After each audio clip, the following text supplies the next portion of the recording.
It's tax week all this week on Property Tribes, and we're celebrating the launch of Rita's new landlord record keeping app. And I'm joined by Michael Wright from Rita. And Michael, we couldn't have tax week on Property Tribes without talking about Section 24. And I think this is the first time I've really had a chance to talk to you about it. What, in your opinion, is going to be the impact of Section 24 when it kicks in April next year? Well, there's going to be a very big impact. I think in particular there's going to be a lot of landlords who are going to have a shock when they receive their tax bills. And I think really the key is that there is also a big subset of landlords who are affected that are just assuming that they are unaffected. The Revenue and Customs stated originally that only 1 in 5 landlords would be affected, and they also said that it was going to affect the wealthy landlords. Now, what we've really uncovered is that it's not really the case, and there are other landlords, less wealthier landlords, who are going to be affected depending on certain other circumstances. Mm-hmm.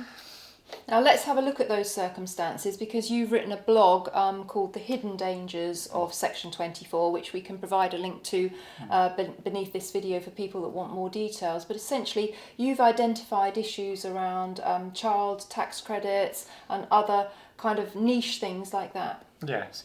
Well, there are certain areas such as child tax credits, such as the student loans and such as the child benefit, where the Revenue and Customs need to be advised of what income you're earning so as to calculate what benefit or tax credits that you can get, or in the case of the student loans, what repayments you need to make. Mm-hmm.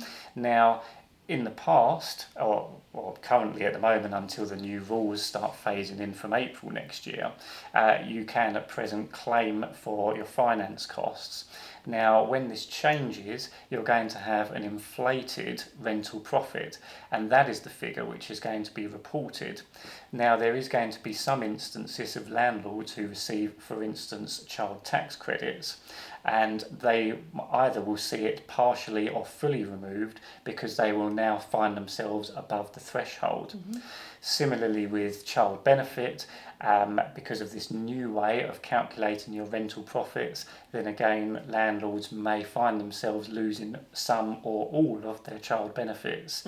And again, with student loans, it's that profit figure that's reported again. They may see their student loan payments increase. Mm-hmm. So it's not really an attack on just the wealthy landlords. It has got far-reaching consequences. Indeed, and I think, as you mentioned, the government have said 1 in 5 landlords to be affected, but if we take into account that when it kicks in, some landlords may just be pushed up into a higher tax bracket. We don't even know how many. The government haven't done an impact assessment. They don't know how many landlords there are in the UK. Yeah. So we can't really take their figures very seriously. And I think the message I'm getting from Rita is that you feel that a much higher proportion of landlords will be impacted negatively by Section 24. Yeah, it's really the stepping up which is the key. Yeah.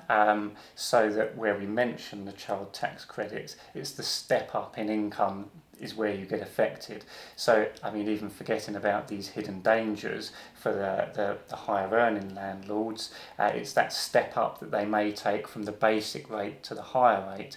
It's that step up the higher rate may take when they exceed the personal allowance threshold, the 100,000 threshold, when you start to lose your personal allowance. And then it's that step up again if you're into the additional rate of tax. So it's that impact which is really where people have got to be careful and just make sure you're fully aware of what is going to happen to you and take any action that is possible and is necessary. And we're going to provide a separate video on that topic about ways of combating Section 24, so watch out for that. But I think as a general rule, Michael, you recommend sort of starting with the end in mind of what you've got coming up and then working back. Yes.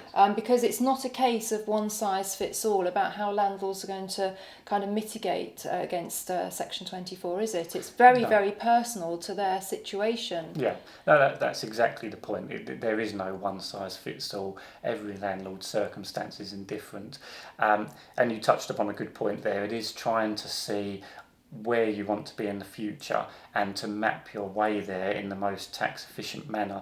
You shouldn't, although it's very tempting to look at things solely with a tax head on, you shouldn't solely base your decisions on tax. Tax should just be one of the many considerations in trying to achieve your future goals.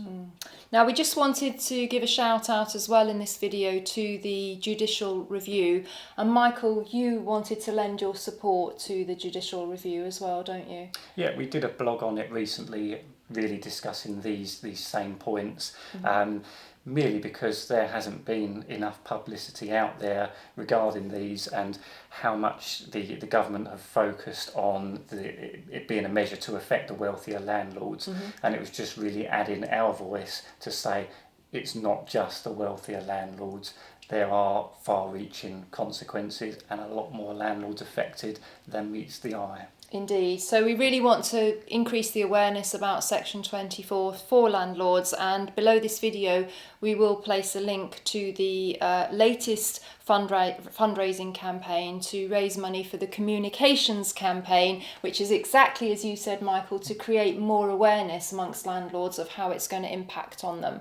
And don't forget, you can also download Rita's record keeping app, because as we've been saying in the other videos, really important for landlords to keep really accurate professional records now going forwards, because that's a kind of like a tool in their toolbox to make sure that they're covering themselves and that they're doing everything they can to mitigate the impact of Section 24.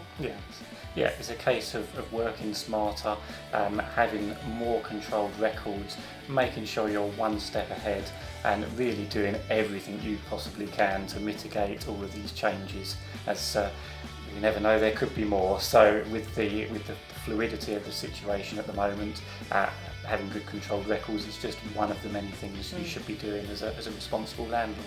Absolutely. Well, thank you very much, Michael, for your support of the property community again through sharing these important points. Thank you.